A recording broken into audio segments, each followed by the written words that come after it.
भगवते वासुदेवाय नमो भगवते वासुदेवाय नमो भगवते वासुदेवाय नमो भगवते वासुदेवाय मैं तो वृंदावन को जाऊं से मेरे नैना लगे बिहारी से, मेरे नैना लगे बिहारी से, मेरी नैना लगे बिहारी से। मैं तो वृंदावन को जाऊं सके मेरे नैना लगे बिहारी से। श्रीमन नारायण नारायण हरि हरि, भजमन नारायण नारायण हरि हरि। कृष्ण गोविंद हरे मुरारी, हे नाथ नारायण वासुदेवा। श्रीमन नारायण नारायण हरि हरि, भजमन नारायण नारायण हरि हरि। लक्ष्मी नारायण नारायण हरि हरि, काशी नारायण नारायण हरि हरि। वासुदेवाय हरि परमात्मने प्रणत क्लेशनाशाय गोविंदाय नमो नमः। गोविंदाय नमो नमः गोविंदाय नमो भगवते वासुदेवाय नमो भगवते वासुदेवाय नमो भगवते वासुदेवाय नमो भगवते वासुदेवाय नमो भगवते वासुदेवाय नमो भगवते वासुदेवाय नमो भगवते वासुदेवाय नमो भगवते वासुदेवाय नमो भगवते वासुदेव नमो भगवते वासुदेवाय नमो भगवते कृष्णाय वासुदेवाय परमात्मा प्रणत क्लेशनाशाय गोविंदाय नमो नमः। गोविंदाय नमो नमः। नमो भगवते वासुदेवाय नमो भगवते वासुदेवाय नमो भगवते वासुदेवाय नमः।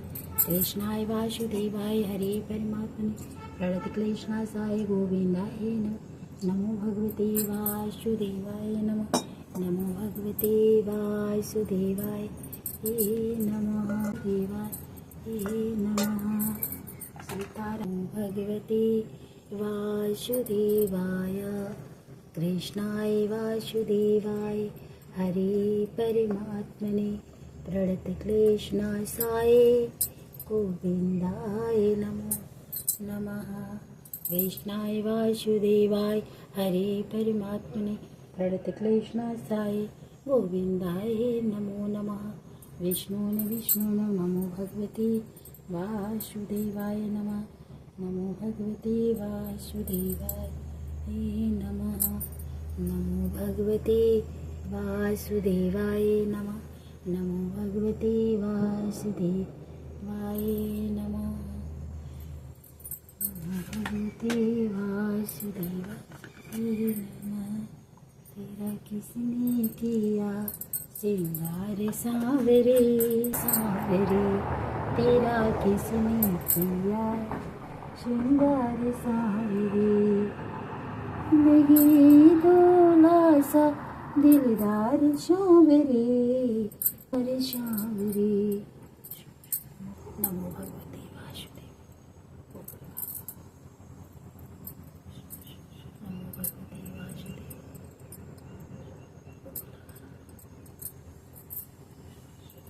धूपम समर्पयामि देवपातो श्री महारानी नमो नमः। श्री वृंदावन देने वाले एकादशी व्रत का महात्म्य सुनो। एकादशी तिथि कृष्ण पक्ष की हो या शुक्ल पक्ष की, अन्न नहीं खाना चाहिए। जो एकादशी को अन्न खाता है वो पापों का भक्षण करता है। एकादशी का व्रत माता के समान उसकी रक्षा करता है। दशमी तथा द्वादशी को भी एक समय ही भोजन करना चाहिए। नारद जी कहते हैं कि गंगा के समान तीर्थ नहीं, माता के समान गुरु नहीं, विष्णु के समान देव नहीं, अन्न न खाने के समान तप नहीं, तथा शांति के बराबर सुख नहीं, सत्य के बराबर ज्योति नहीं, कार्तिक के समान मास नहीं, ज्ञान के समान लाभ नहीं, तथा एकादशी के समान व्रत नहीं। व्रत करने वाला प्रातः समय उठकर भगवान का पूजन करे, पुराणों की कथा सुने, एकादशी की रात्रि को जागरण करे, नारद जी कहने लगे कि हे राजन, अब एक इतिहास सुनो। नर्मदा के तट पर गालो ऋषि का अति शोभायमान आश्रम था। गालो का भद्रशील नाम का एक पुत्र था जो विष्णु का परम भक्त था। वो बालकों के साथ भगवान की मूर्ति बनाकर पूजन किया करता था। साथ ही बालकों को उपदेश दिया करता था कि वो भी भगवान का पूजन करे तथा एकादशी का व्रत रखे। बालक भी उसका उपदेश सुनकर वैसा ही किया करते थे।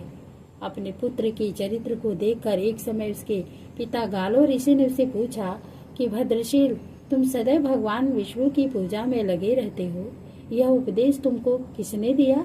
यह बात सुनकर भद्रशील कहने लगा कि पिताजी, मैं आपको अपने पूर्व जन्म का वृत्तांत सुनाता हूँ। पिछले जन्म में मेरा जन्म चंद्रवंश में हुआ था। धर्मकीर्त मेरा नाम था। दत्तात्रेय जी से मैंने शिक्षा दीक्षा ग्रहण की। मैंने 1000 वर्ष तक राज्य किया। उस काल में मैंने अनेक धर्म तथा पाप के कर्म भी किए, परंतु दैववश मैं बुरी संगत में पड़ गया और वेद मार्ग छोड़कर पाखंड मार्ग पर चल पड़ा। मेरे इन आचरणों को देखकर प्रजा भी पाप के कर्म करने लगी। इस प्रकार धर्म शास्त्रों के कथनानुसार प्रजा के पाप का 6ठा भाग मुझको भी मिलने लगा। एक दिन हम शिकार खेलने के लिए वन में गए। तो सारा दिन भूखे और प्यासे ही रहे। खाने को कुछ नहीं मिला। घूमते फिरते हम मार्ग भी भूल गए और शाम को नर्मदा नदी के किनारे पर पहुंच गए। उस दिन एकादशी का व्रत होने के कारण वहां पर एकत्रित अनेक वैष्णव भगवान का कीर्तन कर रहे थे। मैं भी भूखा प्यासा रहकर रात भर वहीं पर पड़ा रहा, मगर प्रातः काल होते ही भूख प्यास से दुखी हो मेरे प्राण निकल गए। उसी समय यमराज के दूत मुझको पापी समझकर मारते पीटते यमराज के पास ले गए। यमराज ने चित्रगुप्त से मेरे सब पाप और पुण्यों का लेखा मांगा। तब चित्रगुप्त ने विचार कर कहा कि यद्यपि यह बड़ा पापी है, परंतु इसने एकादशी का व्रत किया था, उसी से इसके प्राण निकल गए। इस कारण इसके समस्त पाप नष्ट हो गए। यह सुनकर यमराज तत्काल अपने सिंहासन से उठकर खड़े हो गए और हाथ जोड़कर मुझसे बोले कि क्षमा करना, हमसे भूल हो गई। साथ ही मुझको नमस्कार भी किया।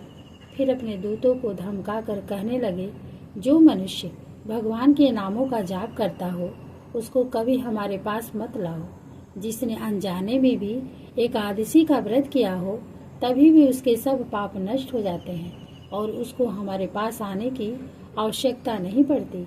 इसके बाद यमराज ने मेरा पूजन किया और फिर मुझे सुंदर विमान में बिठाकर विष्णु लोक को भेज दिया। हजारों वर्ष तक इंद्रलोक तथा विष्णु लोक में रहने के पश्चात अब फिर मैंने यहाँ पर जन्म लिया है। जो कोई इस कथा को पढ़ता है अथवा सुनता है उसके सभी पाप नष्ट हो जाते हैं। बोलो विष्णु भगवान की जय, लक्ष्मी नारायण भगवान की जय। नमो भगवती वासुदेवाय नमः। नमो भगवती वासुदेवाय नमः। तुलसी चालीसा। श्री तुलसी महारानी करो विनय से नाय, जो मम कोई संकट विकट दीजिए मात नशाय। नमो नमो तुलसी महारानी, महिमामित जात बखानी दियो विष्णु तुमको सन्माना, जग में चाहे स्वस्मा विष्णु प्रिया जय जयति भवानी ते लोकी हो सुखानी। भागवत पूजा करे जो को बिना हमारे सफल न होई, जिन घर तब नहीं होए निवासा उस पर करे विष्णु नहीं वासा करे सदा जो तब सुमरन तही के काज हुए सबको। कार्तिक मास महात्म तुम्हारा था को जाने सब संसार, तब पूजन जो करे कुमारी पावे सुंदर वर्ष कुमार। करे जो पूजन नित प्रद नारी सुख संपद से होई सुखारी।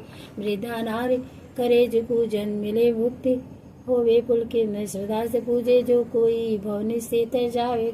कथा भागवती की करावे तुम भी नहीं सफलता वे छायो तब प्रताप व्यवहारी ध्यावत तुम्हें सकल सीता। तुम्हें मात यंत्र तंत्र में शकल काल सिद्ध हुए चढ़ में अवस्थिति रूपे आप हो माँ।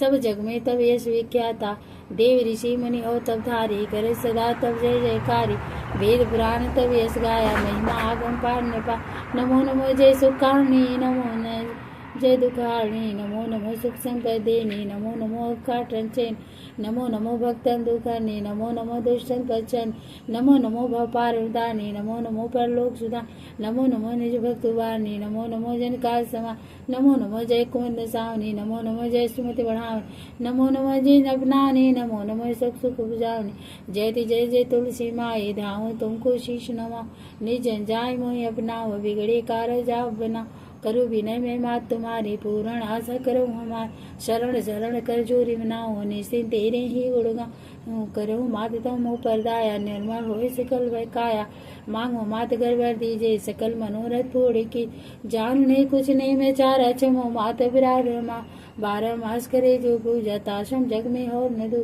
व्रत में गंगा जल मंगवावे, फिर सुंदर स्नान करा, चंदन अच्छत पुष्प चढ़ावे, धूप दीप नैवेद्य लगा, करे आचमन गंगा जल से, ध्यान करे निर्मल हृदय, पाठ करे फिर 40 की, ये स्तुत करे मात तुलसी, ये भी पूजा करे हमेशा, ताके तन रहे कले, करे मात कार्तिक का साधन होवे, नित पवित्र मैया से, करे कामना जो मनवाए, सो सब निश्चय सिद्ध हो जाइए, यह कथा महासुखदायी, पढ़े सुने सो भव तर जाई, दो यह श्री तुलसी चालीसा पाठ करे जो कोई, गोविंद सो फल पावे जो मन इच्छा। बोलो विष्णु भगवान की जय, लक्ष्मी नारायण भगवान की जय। नमो भगवते वासुदेवाय। राम रामेति रमे रामे मनोरमे सहस्रनाम ततुल्यम, राम नाम वरानन, राम रामेति रमे रामे मनोरमे सहस्रनाम ततुल्यम, राम राम वरानन, राम रामेति रमे रामे मनोरमे सहस्रनाम ततुल्यम, रमे रामे मनोरमे। इस गोपाल मंत्र के नारद ऋषि है, अनुष्टुप छंद है, श्री कृष्ण परमात्मा देवता है, भगवान श्री कृष्ण की प्रसन्नता प्राप्ति के लिए ईश्वर राज का विनियोग करते हैं। जल से युक्त मेघ के श्यामान नील वर्ण वाले, दर्शन में उदार, गोवर्धन पर्वत को उठाने वाले, बंसी बजाने से प्रवीण व्रज के मनुष्यों का पालन करने वाले, कामनियों के साथ क्रीड़ा करने के इच्छुक, नवीन तुलसी को माला को धारण करने वाले ऐसे बाल रूपधारी गोपाल जी को मैं प्रणाम करती हूँ। श्री नारद जी बोले, नवीन मेघों के समान श्याम वर्ण और नील कमल के समान श्रेष्ठ नेत्र वाले, गोपियों को प्रसन्न करने वाले ऐसे गोपाल रूपधारी श्री कृष्ण को मैं प्रणाम करती हूँ। वायु द्वारा हिलते हुए मोरपंख शोभित रहे, मस्तक पर सुंदर काले केश शोभित तथा कदम के पुष्पों की माला से विभूषित, एक कानों के पास हिलता हुआ स्वर्ण का कुंडल है तथा छाती पर बड़े बड़े मोतियों का हार शोभित हो रहा है। हाथों में स्वर्ण की तुला तथा मस्तक पे धारण किए किरीट से सुंदरता बढ़ गई। मंद मंद वायु से पीताम्बर हिल रहा है, सुंदर अग्रों पर बंसी सुशोभित है, जिसमें मधुर धन निकलता है। सुंदर कटार से गोपियों को बस में कर रहे, गोपियों के कमल रूपी मुख का मधुपान करने का जिन्होंने व्रत ले रखा है तथा जिनके तिरछी चितवन भक्तजनों को दुखों को हर लेते हैं, भगवान के शरीर से अमन छलक रहा, विचित्र आभूषण से युक्त गोपियों ने उनको घेर रखा, जो कमल के काजल के समान यमुना जी के काले जल में विहार करने को उत्सुक है तथा जो कभी बालकों से हंसी कर तथा रंग के नाम से गायों की बुलाते हैं, जो कभी वृंदावन वायु से शीतल यमुना जी के पास कदम वृक्ष की छाया में बैठते हैं, जो कभी रत्नों से बने पर्वत तथा रत्न जड़ सिंहासन पर तथा कभी कल्प वृक्ष के नीचे हिम मंडप पर बैठते हैं, जो कभी वसंत ऋतु में फूलों की सुगंध में गोवर्धन पर्वत पर विहार करते हुए राज के लिए उत्सुक रहते हैं, जो गोवर्धन पर्वत को छतरी के समान में बाएं हाथ पर धारण किए हुए हैं, जिसे इंद्र का मठ टुकड़े टुकड़े हो गया है, जिनमें बंसी बजाते समय जोर से हुंकार करते हुए बड़ा उल्लास दिखलाई देता तथा गोकुल की गायें अपने बछड़े से जिनको बार बार देखते हैं, जो सिर्फ श्री कृष्ण का गुणगान करते हैं तथा जिनकी लीलाओं के बस में रहते हैं, ऐसे ग्वाल बाल जिनके हाथ में रस्सी तथा डंडे, उनको भगवान को चारों तरफ से घेर रखा है,